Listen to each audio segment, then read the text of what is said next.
Here is a brown ink by 3 Oysters Mustard. Let's jump straight to the end with my opinion on this ink. The paper I'm using here is a Maruman Mnemosyne Notebook. Originally looking at the swatch, I thought baby poop. Even after writing with it at first, I thought baby poop. But in the days using it, the color has grown on me, spread like a soupy poop on a table with a slight tilt to it. Don't get me wrong, I like using this ink. Despite the poop talk, the color's actually grown on me. I enjoy it from the right pen. Not that from other pens it just looks like poop. It's just was my first reaction. It shades really nice and it feels good under the nib.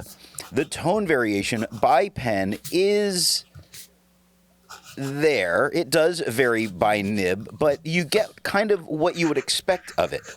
Now, the shame here is that brown inks don't get a ton of attention, and especially that this might be considered a yellow. I could be off on that. I just see it as a brown. So many people are just going to miss out on this gem of an ink because of what they think it might be before ever actually seeing it. The pen for today is a Pelikan M800. All of the writing samples are done with a Platinum 3776 with a soft fine nib which writes rather dry, a Hero 7035 with a fine nib that writes wet, a Visconti Van Gogh with a medium nib and an average flow, a Lamy Safari with a broad nib that writes average. Now that we know my opinion on this ink, let's take a look at the first writing sample done on Clairfontaine.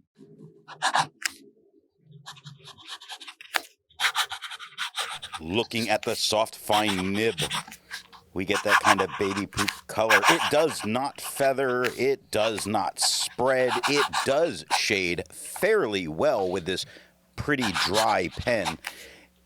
The color is the biggest thing here. I don't have any trouble reading it, and I'm hoping it shows up well on camera. When I look up at the camera, I can see it, so I'm hoping it's really good. I really do think this looks much better as I've used it. So first impressions were kind of off.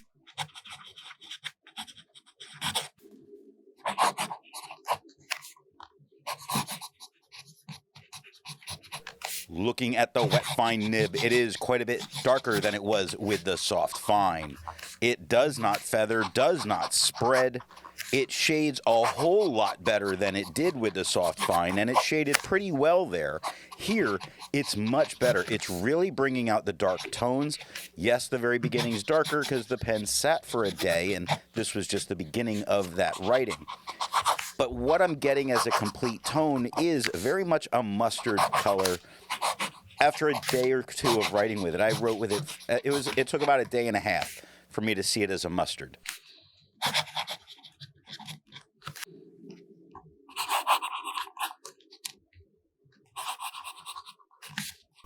Looking at the medium nib, it is quite a bit darker than it was with the wet fine, and the color is perfect right here, with no feather, with no spread, with tons of shading the whole way through, a constant ombre effect through darker to lighter to darker letters.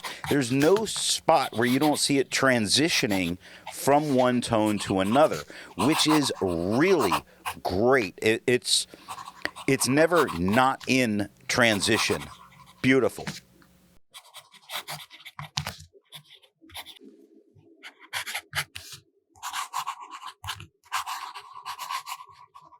Looking at the broad nib, it is a little lighter than it was with the medium nib.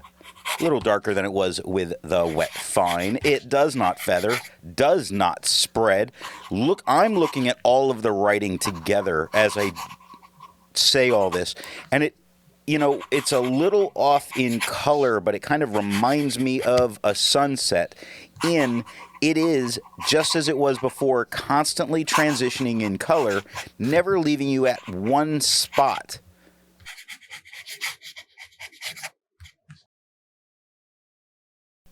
Looking at the back of the page, you see that we get no bleeding, no ghosting, and have no problems.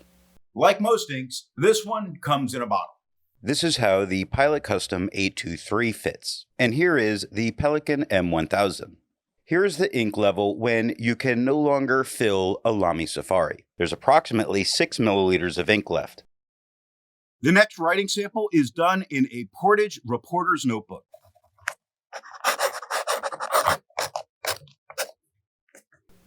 Looking at the soft fine nib, it is a little bit darker than it was on the Clairfontaine. Just a tad bit darker, really. Now, there's no feathering, there's no spread. It is still shading on this paper, continuously shading from lighter to darker and lighter tones. The amount of shading that's really coming through on this paper makes this, the Portage notebook, truly an unsung hero to me. I can't believe people haven't looked at it.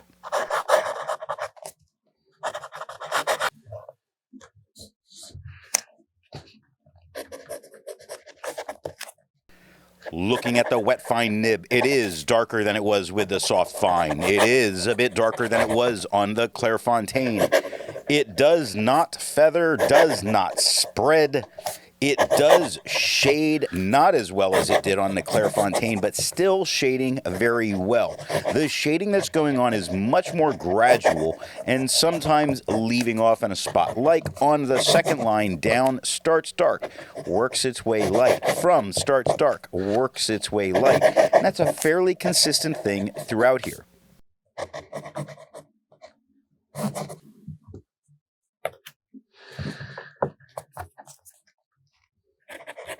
Looking at the medium nib, it is darker than it was with the wet fine. It is a little bit darker than it was on the Clairfontaine. It does not feather, does not spread, does shade. It shades well. It shades really well. Not as well as it did on the Clairfontaine. Certainly much better than it did with the wet fine nib. Still getting a great tone, really mustardy looking here as a tone. Doing great.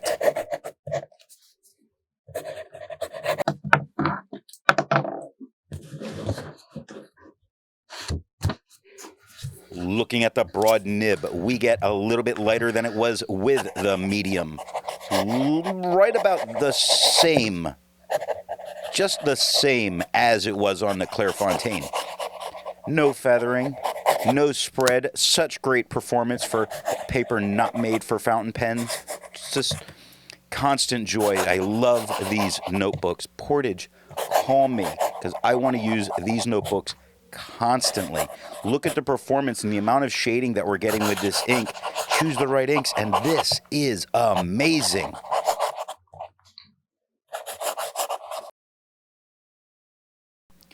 Looking at the back of the page, you see that ghosting, almost nothing bled through touching the page underneath. Great performance. There's a lot to learn by doing multiple chromatographies. The one on the left is immediately put into water for 10 to 15 seconds. The one on the right, marked with a D, is let dry for 10 minutes before putting it into water.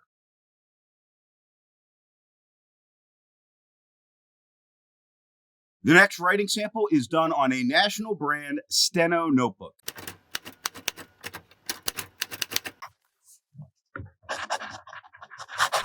Looking at the soft fine nib, it is a little bit darker than it was on the Clairfontaine, result of the tone of the paper, but it's not changing the tone of this ink at all. It has no feathering, it has no spread. It is shading much, much better than it did on the Clairfontaine. Really looking good here. It's the color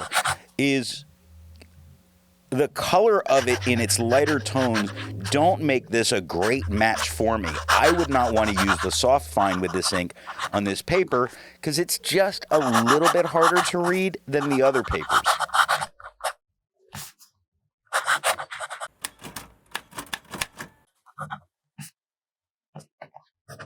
Looking at the wet fine nib, it is quite a bit darker than it was with the soft fine. Bit darker than it was on the Clairfontaine. No feather, no spread, still shading. We're finding non-fountain pen paper that shades well. And this toned paper, while it can change the tone of the ink that we're seeing, we're not getting a tone shift of this ink. Really makes me feel this ink is quite opaque.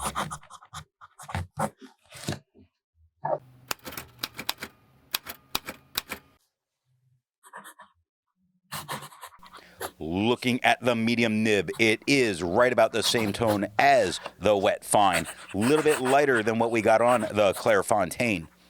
It does not feather, does not spread. It does shade, not as well as it did with the wet fine on this paper, and nowhere near as well as it did on the Clairfontaine. But you do definitely see it coming through and doing a nice job at it. But more often than not, we're getting a rather flat, same tone most of the time.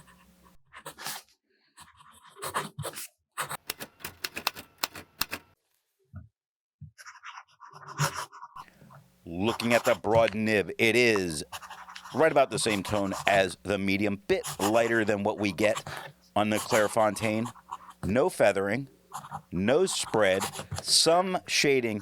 I want to say it's shading about as well as it did on the Clairfontaine, which is quite a bit less than it's shading about as well as it did with the medium nib on this paper, not as well as it did on the Clairfontaine. That's not really a surprise, other than this ink shaded so well with the wet fine.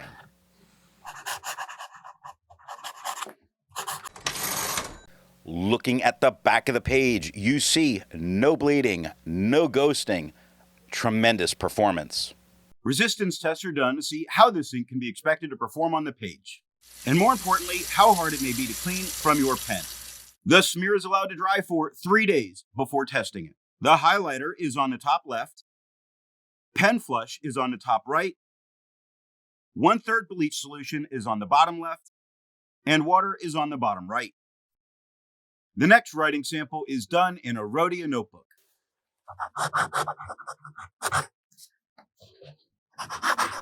Looking at the soft fine nib, it is just a little bit darker than it was on the Clairfontaine. There is no feathering, there is no spread, there is shading just as well as it did on the Clairfontaine. If it came down to choosing between these, I actually think it looks a little bit nicer on this paper with it being a kind of just off white. I think it works for this ink a little better than it did with the Clairfontaine on that nib.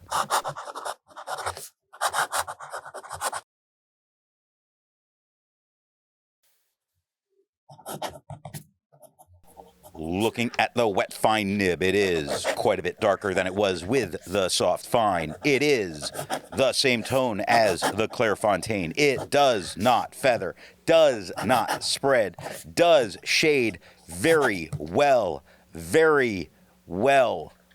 Constantly shifting from one tone to the other, never really sitting in one spot for more than, say, 2 letters.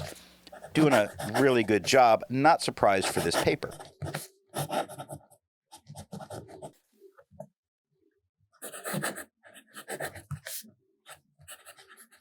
Looking at the medium nib, it is right about the same tone as the wet fine nib. Little bit lighter than we had on the Clairfontaine. Kind of surprised by that.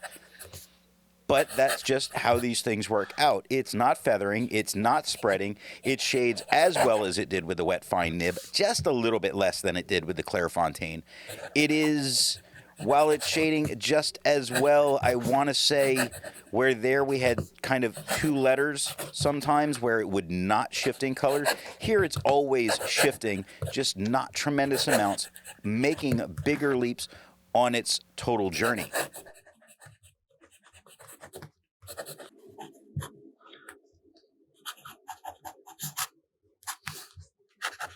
Looking at the broad nib, it is the same tone as the medium, bit lighter than we got on the Clairfontaine. There is no feathering, there is no spread. It does shade just as well as it did with the medium fine, just as well as it did with the medium, just as well as it did with the wet fine. Little less shading than we had on the Clairfontaine. I think it's doing it looks nice. If this was the only way you would see it opposed to the Clairfontaine, I think you're missing out on some of what this ink has to offer.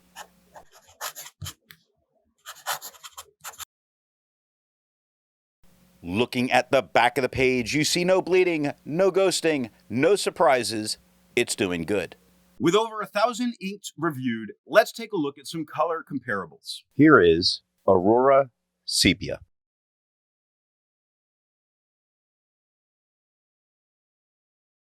Here is Diamine Macassar.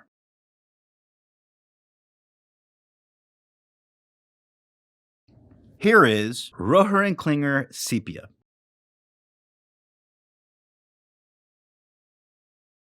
Here is Vinta Ochre.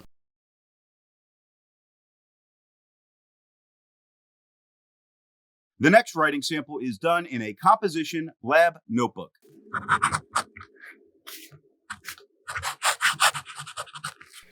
Looking at the soft fine nib, it is right about the same tone as the Clairfontaine.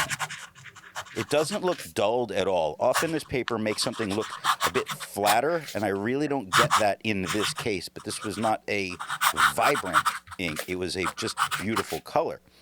With no feathering, with no spread, with shading, just as well as it did on the Clairfontaine. Here is an ink for this paper because you're not losing the qualities of the ink from your more premium to your more budget-friendly papers.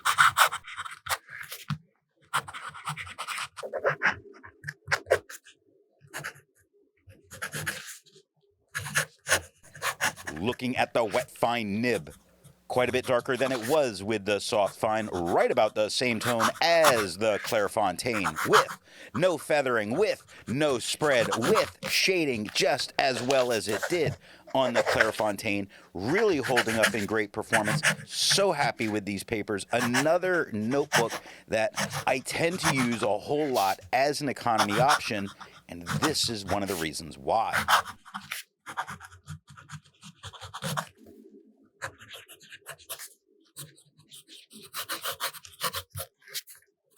Looking at the medium nib, it is the same tone as the wet fine, quite a bit lighter than it was on the Clairfontaine. It does not feather, does not spread, it does shade not as well as it did with the wet fine. I think a wetter medium here is really what would help bring some of that shading out. Nowhere near as good shading as it did on the Clairfontaine. The color is much more uniform in what's coming out with spots of shading, where on a majority we saw constant color shift.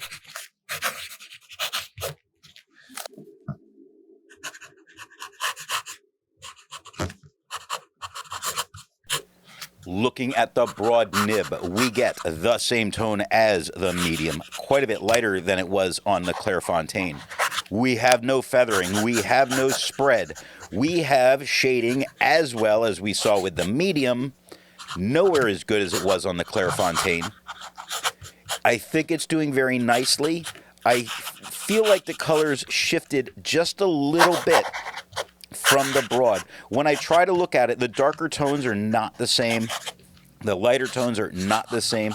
It actually has a little bit more of a golden look here.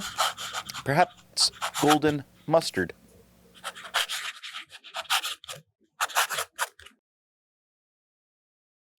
Looking at the back of the page, you see no bleeding, no ghosting. Such a great paper. While it's nice to see ink in the same color family, I prefer to find an ink that complements its color on the page. Here is a pink ink by Diamine Cerise. Here is a green ink by Diamine Dark Forest. Here is an orange ink by Diamine Caramel Sparkle. Here is a blue-black ink by Diamine Registra's Blue-Black. The last writing sample is done on 20-pound copy paper.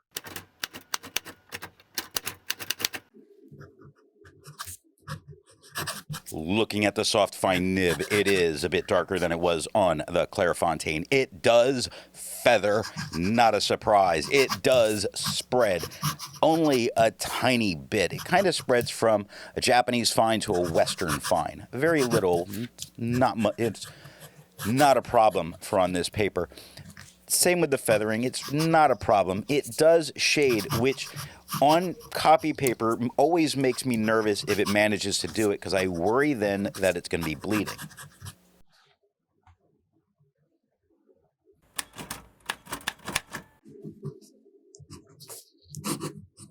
Looking at the wet fine nib, it is quite a bit darker than it was with the soft fine.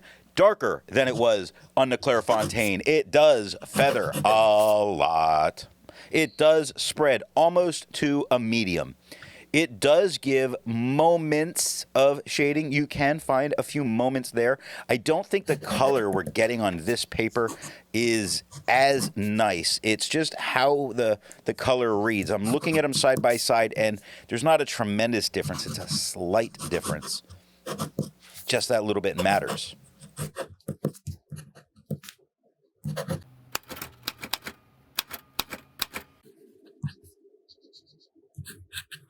Looking at the medium nib, we get the same tone as the wet fine. Quite a bit lighter than the Clairfontaine.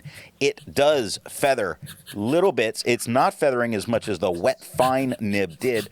So because this is a medium flow pen, I think that is really a way to handle this with this paper.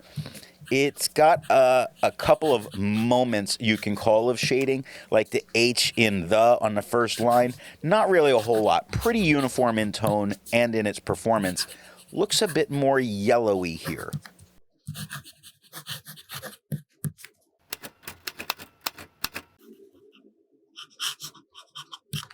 Looking at the broad nib, it is just a tad bit darker than it was with the medium. A whole lot lighter than it was on the Clairfontaine.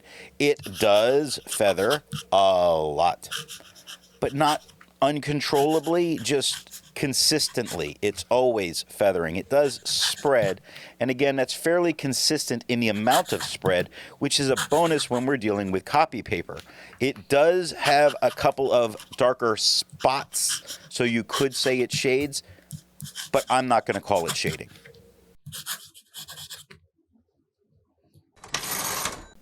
Looking at the back of the page, you can see there's quite a bit of ghosting, as would be expected. The ink is getting pretty deep into this paper, but nothing is bleeding through, touching the page underneath, making this a winner to use here if you wanted to. You're just going to lose some of its best qualities.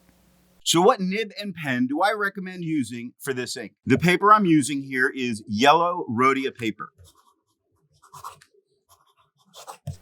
I can say that I've enjoyed this ink in each of the pens that I've used it in, yet this is not a dealer's choice. I think a medium to wet flow, medium or broad nib, really shows off this ink in all of its best ways. And it doesn't remove, it doesn't remain poop anymore as a color to me. Indeed, it really is a mustard. It does look really good, but it did take me about a day and a half of writing with it to really appreciate the color that I was getting from these nibs. I hope you got something out of this video, and thanks for watching.